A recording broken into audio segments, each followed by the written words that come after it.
Baik, perkenalkan nama saya Melani Endan, NIM 193308. Pada kesempatan kali ini saya akan menjelaskan jawaban UAS Interpersonal Skill. Baik, yang pertama yaitu setelah mempelajari 7 habits untuk menjadi pribadi yang lebih baik, Anda harus memiliki kemenangan pribadi dan kemenangan publik. Dengan menguasai 7 habits ini, diharapkan kemenangan pribadi dan kemenangan publik dapat Anda capai dan menjadi seseorang yang lebih efektif. Menurut Anda, apa itu kemenangan pribadi dan kemenangan publik?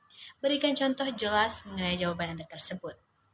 Baik, menurut saya kemenangan pribadi atau private victory adalah bagaimana seseorang menjalani sesuatu dengan teliti dan kompeten, seperti harus proaktif. Seseorang yang proaktif akan memiliki inisiatif dan tanggung jawab terhadap dirinya sendiri. Contoh, ketika kita ada masalah atau kesalahan terhadap orang lain, kita harus punya inisiatif untuk mengakui kesalahan tersebut dan berusaha untuk memperbaikinya. Kemenangan pribadi juga dimiliki oleh seseorang yang begin with the end in mind principle of personal version.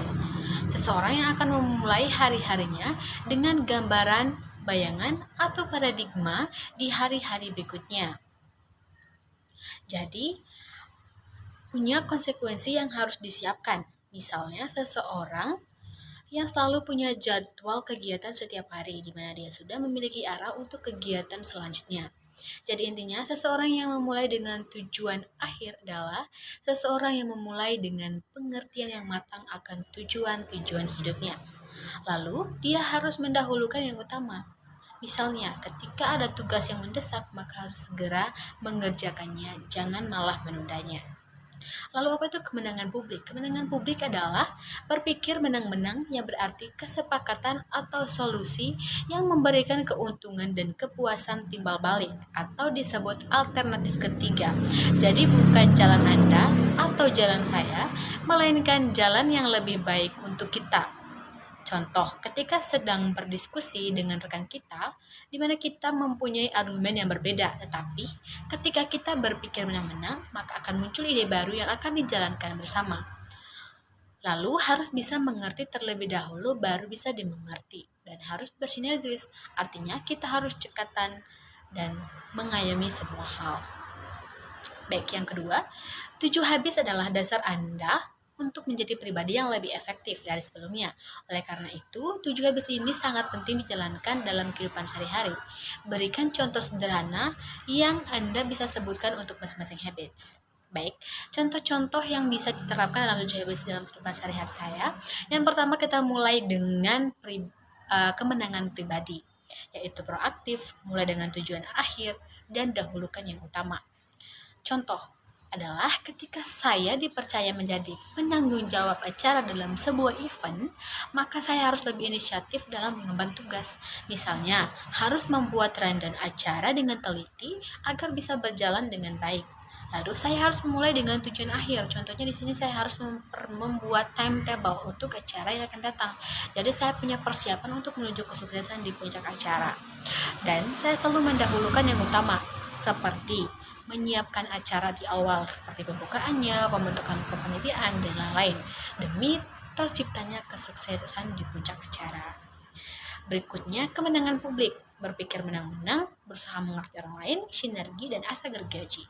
Dalam kehidupan sehari-hari, di saat kita hidup dalam berorganisasi, di mana segala sesuatunya adalah kepentingan bersama. Jadi, ketika ada suatu problem, bukan saatnya untuk saling menyalahkan, melainkan kita harus berpikir menang-menang untuk menemukan jalan alternatif menyelesaikan suatu masalah itu. Oke, nomor 3.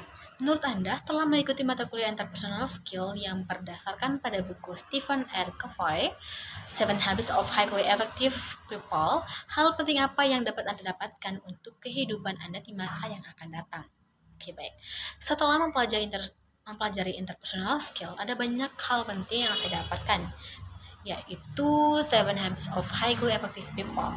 Karena saya tipe orang yang suka berorganisasi atau berkelompok, jadi ketika saya mengikuti badan eksekutif mahasiswa, UKM jurnalistik, itu adalah kesempatan saya untuk menerapkan apa yang saya dapatkan di interpersonal skill. Terlebih bagaimana kita harus memiliki kemenangan publik. dan saya menggunakannya hingga masa yang akan datang, karena tidak menutup kemungkinan kedepannya akan menemukan komunitas-komunitas baru dan saya harus menjadi pribadi yang lebih efektif. Baik, yang terakhir, ceritakan tentang cara Anda merubah kebiasaan Anda setelah mengikuti mata kuliah interpersonal skill selama 1 semester ini. Baik, setelah mengikuti perkuliahan ini, awalnya saya adalah tipe orang yang berantakan dalam segala hal, seperti mengatur kegiatan sehari-hari, serta sangat sulit untuk menerima pendapat orang lain. Seperti saya mau diajak berdiskusi, tapi saya tetap mempertimbangkan pendapat orang lain, tetapi tidak untuk dijadikan sebagai hasil dari diskusi. Jadi saya tetap mempertahankan argumen saya.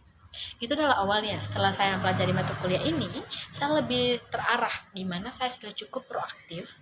Lalu saya punya target dan job desk untuk hari-hari selanjutnya, dan sekarang saya sangat aktif dalam organisasi mahasiswa dan lebih menyukai kemenangan publik.